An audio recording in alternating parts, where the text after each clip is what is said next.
मला रोज जरी कोणी पराठा बनवून दिला ना तरीही मी तेवढ्याच आवडीने खाऊ शकते आणि रोज कोणी मला बनवायला जरी सांगितला ना तरी मी तेवढ्याच आवडीने तो बनवूही शकते. कारण पराठा हा म्हणजे एकदम माझ्यासाठी असा सॉफ्ट कॉर्नर आहे. मला कधीही कुठलाही पराठा आवडू शकतो.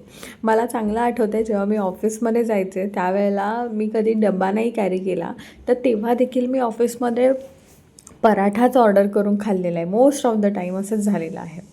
सो इथे मी आज पनीर आणि कांद्याचा पराठा बनवत होते. माझ्याकडे पनीर अवेलेबल होतं घरामध्ये आणि कांदा तर काय पटकन म्हणजे असतोच आपल्याकडे अवेलेबल घरी आणि चपातीचं पीठसुद्धा होतं. सो आता मला भूक लागलेली दुपारच्या वेळेला आणि कृष्णाईचं वगैरे सगळं झालेलं. मला जेवणाला थोडासा उशीर झालेला तर म्हटलं चला पनीर पराठाच करून टाकूया. 1-2 पराठ्यामध्ये खूप होऊन जातं. म्हणजे परत काही वेगळं भाजी पाहिजे, डाळ भात पाहिजे असं नसतं. सो मी पटकन असा पराठा बनवून घेतला आणि संध्याकाळी ॲक्च्युली मामीसुद्धा माझी येणार होती. मामा दुपारीच आलेला घरी, त्याच्यामुळे संध्याकाळी लवकर जेवणाला तयारी करायची होती. सो इथे मी संध्याकाळी ती देवबत्ती करून घेतली आणि मग लागलो लगेच जेवणाच्या तयारीला. मम्मीने तिथे डाळ भात बनवलेला आणि मी भाजी बनवायला घेतलेली. सो इथे मामा आणि मामी माझे दोघं पण आलेले आणि ॲक्च्युली मम्मीचं आणि मामींचं बाहेर जायचं प्लॅनिंग चालू आहे. 7-8 दिवसांसाठी असं लाँग टूरसाठी चालले आहेत ती लोकं. त्याचंच प्लॅनिंग करण्यासाठी ॲक्च्युली ती लोकं इथे आलेले. आणि कृष्णाईचं असं होतं की तुम्ही माझ्याशी बोला, तुमचं तुम्ही काय बोलताय मला इन्व्हॉल्व करा, तुम्ही एकमेकांकडे बघायचं नाही, माझ्याशी बघून बोलायचं.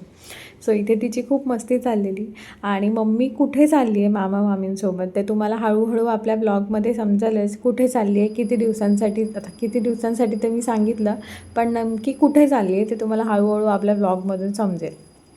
सो इथे सगळ्यांचं जेवण वगैरे झालेलं. आम्ही तर नाही जेवलो, मामी पप्पा वगैरे ते जेवून घेतलं त्यांनी आणि मला थोडंसं अनइझी वाटत होतं. सो मग मी थोडंसं लिंबू त्याच्यामध्ये मीठ आणि मसाला टाकून ते थोडंसं घेतलं आणि भांड्यांचा पसारा बापरे, मला ही भांडी बघूनच भीती वाटायला लागलेली. सकाळपासून असं वाटत होतं मी नुसती भांडीच घासते आज आणि मला भांड्या घासायचा कंटाळा आलेला. पण कृष्णाईची एक्साइटमेंट बघा, माझ्या आधी तीच किचनमध्ये खुर्ची घेऊन आलेली आणि तिला तर आता खुर्चीवरून सगळं दिसतं आहे, त्याच्यामुळे तिला तो आनंद काहीतरी वेगळाच आहे.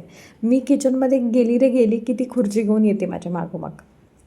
सो इथे सगळी रात्रीची भांडी आवरली, सगळा ओटा वगैरे आधी क्लीन करून घेतलेला, कारण का ती उभी राहते तिकडे, त्याच्यामुळे कुठे ना कुठे हात लावत राहते. सो इथे सगळी कामं आवरली आणि आता रात्री 1 वाजला आहे तरी मॅडमना झोप आहे का बघा, अशी मस्ती चालली आहे. सो येस, असा काहीसा आजचा दिवस होता. आपण भेटू आपल्या नेक्स्ट ब्लॉगमध्ये. तोपर्यंत बाय.